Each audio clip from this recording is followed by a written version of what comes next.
Bom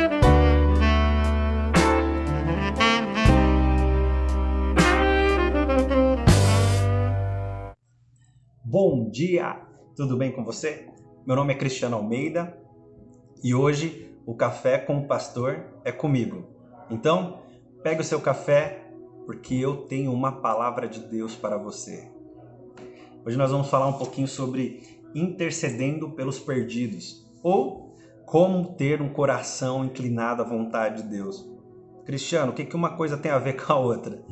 Se você tiver um coração inclinado à vontade de Deus, certamente você irá se importar para com os perdidos. Isso é fato. Eu quero usar como base a palavra que está em Êxodo 32, do 1 ao 10, onde nós iremos ver a passagem de um grande líder, de um grande homem de Deus, Moisés.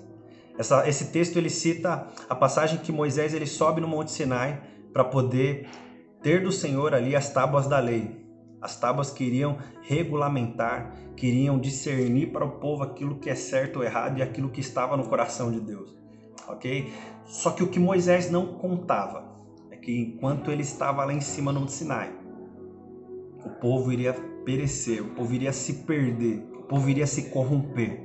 Enquanto Moisés estava buscando a face de Deus, o povo estava construindo para si um bezerro de ouro para adorar no lugar do Senhor. Uma passagem difícil. Quando Moisés estava diante de Deus, Deus abre o teu coração para Moisés. Deus ele descreve seus sentimentos com as seguintes palavras: tenho visto este povo, e eis que é um povo de dura cerviz. Agora, pois, deixa-me para que se acenda contra eles o meu furor, e eu os consuma, e de ti farei uma grande nação. Isso está em Êxodo 32, 9 e 10. O que é dura cerviz? Que palavra estranha é essa, Cristiano? Dura cerviz, ela diz respeito a quem tem dificuldade de se inclinar a uma autoridade, seja ela humana ou divina. Ela tem a ver com aquelas pessoas que resiste fortemente a se submeter a outra pessoa. E Deus estava expressando para Deus: olha, eu reconheço um povo. Teu povo é um povo mau, é um povo de dura cerviz. Oh, Jesus! Deus, muitas vezes, ele se aproxima de nós, meros mortais, e fala como um de nós falaria para que nós possamos entender ele. Entender que ele tem sentimentos. A Bíblia diz: Deus não tem prazer na morte do desobediente. Ezequiel 18:32. Olha o que está escrito: porque não tenho prazer na morte do que morre, diz o Senhor Deus. Convertei-vos, pois, e vivei. O prazer de Deus é que eu e você vivamos. Ele não tem prazer nenhum na morte, seja do ímpio ou do cristão. O prazer de Deus é que eu e você vivamos e vivamos uma vida abundante. Ele tenta de todas as formas a salvação dos perdidos, mas Deus, como o Supremo Senhor, ele tem noção do nosso coração, ele sabe da maldade que muitas vezes reside dentro de nós. Deus sabe de todas as coisas.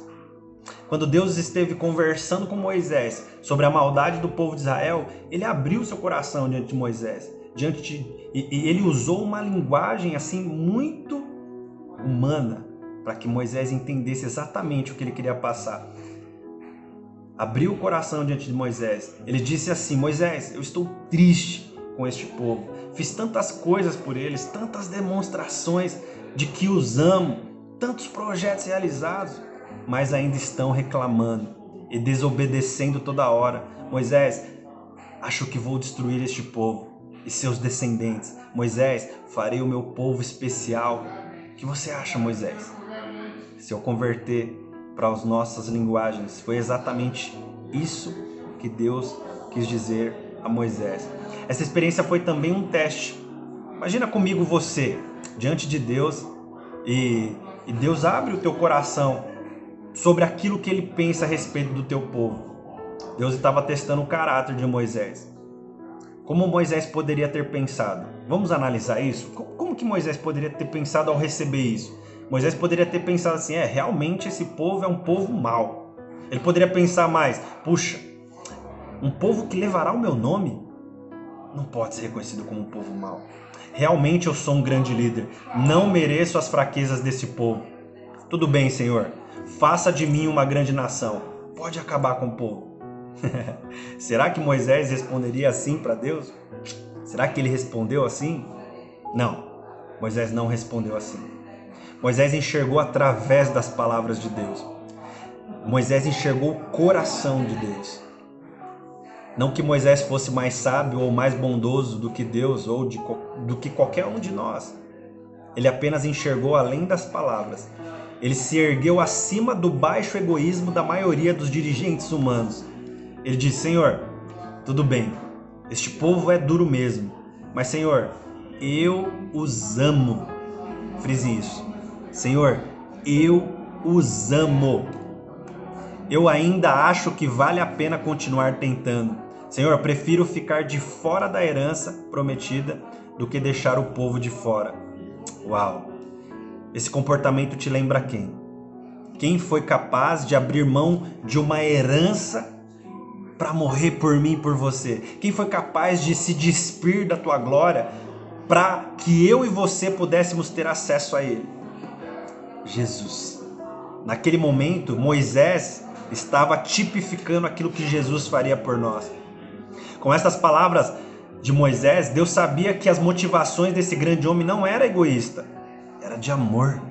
Deus agora podia continuar nesta batalha pelos corações e mentes daquele povo, pois tinha um líder segundo o seu coração. Entretanto, para conseguir isso, Deus não forçou Moisés a nada, apenas deu-lhe a oportunidade de mostrar quais eram os seus reais sentimentos. Sabe o que Satanás estava tentando naquele momento? Ele estava trabalhando muito para que o povo rejeitasse Deus por completo. Até um bezerro de ouro ele fez com que o povo fizesse. Mas Deus tinha um aliado muito forte. Deus tinha um aliado chamado Moisés. Deus tinha alguém que podia ver além do aparente fracasso daquele povo. Alguém que enxergava além do fracasso. Alguém que enxergava além do que os olhos podem ver. Moisés intercedeu pelo povo de Israel. Moisés pediu perdão por aquele povo. E nesse sentido, Moisés deu a Deus a chance de cumprir o que ele gostaria de fazer. Moisés deu a chance de Deus cumprir aquilo que ele queria fazer. Deus perdoou o povo e foi com eles até a terra prometida. Moisés foi um grande líder. Mais do que isso, naquele momento, sem saber, Moisés estava exemplificando o caráter do próprio Jesus, que quando veio a este mundo preferiu entregar a sua vida por mim e por você, para que nós tivéssemos acesso à vida eterna. Oh Jesus, por meio do exemplo de toda a sua vida, Jesus também disse: Pai, vale a pena trabalhar pela salvação da humanidade.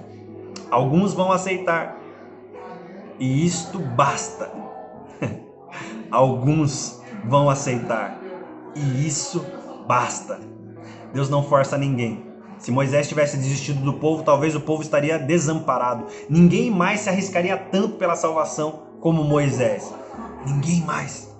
Mas Moisés lutou com Deus, triunfou. Ele pediu as bênçãos que Deus queria dar e recebeu. Se o meu coração e o teu coração estiver inclinado à vontade de Deus, nós iremos pedir aquilo que está no coração de Deus e Ele irá nos dar.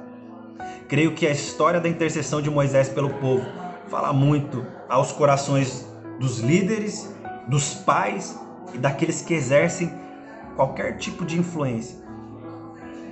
Nós que somos líderes e todos nós somos, mesmo aqueles que são só pais, temos grande responsabilidade pela influência que exercemos. Se olharmos para as pessoas como passíveis de serem vencedoras, damos a Deus a chance de completar o sonho dele para elas e delas serem pessoas de bem. Se não oramos, se não intercedemos por aqueles que têm as suas falhas, dificultamos a obra de resgatar essas pessoas do reino das trevas para o reino de Deus. Então que eu e você possamos virar uma chave hoje e começar a olhar para o nosso próximo, sem ver apenas os defeitos, mas conseguir enxergar como Moisés, conseguir enxergar de que elas são passíveis de serem vencedoras. Jesus veio buscar e salvar o que estava perdido. Vinde a mim todos vós que estáis cansados e sobrecarregados, Eu vim para um povo que estava perdido, disse Jesus. Moisés foi um colaborador de Deus nessa tarefa.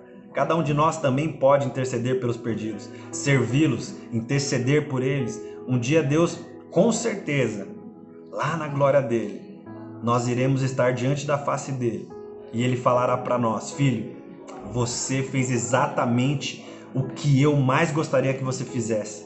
Você me ajudou a salvar. Ei, você me ajudou a salvar. Aleluia. Que eu e você possamos ser um grande colaborador do Senhor, assim como Moisés foi. Interceda pelo perdido. Tenha um olhar de paz, um olhar de bondade. Enxergue que as pessoas são passíveis de ser vencedoras. Interceda. E no grande dia, Deus irá nos falar: você me ajudou a salvar.